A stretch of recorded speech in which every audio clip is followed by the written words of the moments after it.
waxaanu idin sheegaynaa meeshaanu waa meel xaduuda waxa weeye meel xaduuda xaduudadu dawladdu ahmiyad gooni ayay ka leedahay waxa weeye dawladdii hore oo dalka u dambeysay oo dawladdii militariga ahayd waxa weeye xaduudadu ahmiyad gooni ay u lahaayeen waxay keeni jireen ciidamo waxay isugu jireen nabadgelyada wax walba ayay ka soo gudbi jireen oo xun oo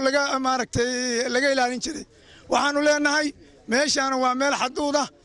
ciidamo ma leh wax ciidana oo Puntland ay leedahay oo halkan ka shaqeeya ma jiraan kuwa hadda labisnaa arkaysaan waxa weeye kuwa ka yimid gobolada iyo degmooyinka kale waxa weeye ma jiraan waxaanu leenahay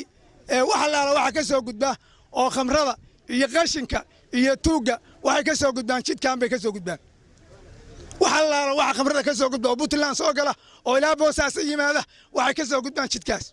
ayay ka soo gudbaan waxaanu leenahay oo ka codsanaynaa dawladda aad ka socotaan oo labada bilood jirta oo wasiirada u tihiin arrintan wax laga qabto khamradu waa shay xaraana oo ilaahay xaraan tilmeeyay waxaan leenahay arrintan wax laga qabto waxay fasaarisay ciyaalkii yaryaraa oo wax baranayay waxay fasaarisay dhalinyaradii waxay ugu gashay guryaha iyo guri kasta oo Puntland gashay guryaha iyo gashay guri kasta oo Puntland gaar ahaan inta maaragtay midug iyo lamida waxaanu leenahay baashaas waa xaraan waxay fasaarisay guri walba si loo helo baasha loo fasaadiyo oo baasha wax looga qabto waxaan leenahay waa in ciidamo la keenaa yaa arkay dawlad xaduudkeeda wax ka soo gala iyo wax ka bacan ka warqabin checkpoint ma leh wixii rabaa soo gudbaameenkii wax allaala wixii rabaa soo gudbaameenkii waxaanu leenahay arrinta in la siiyo ahmiyad gooni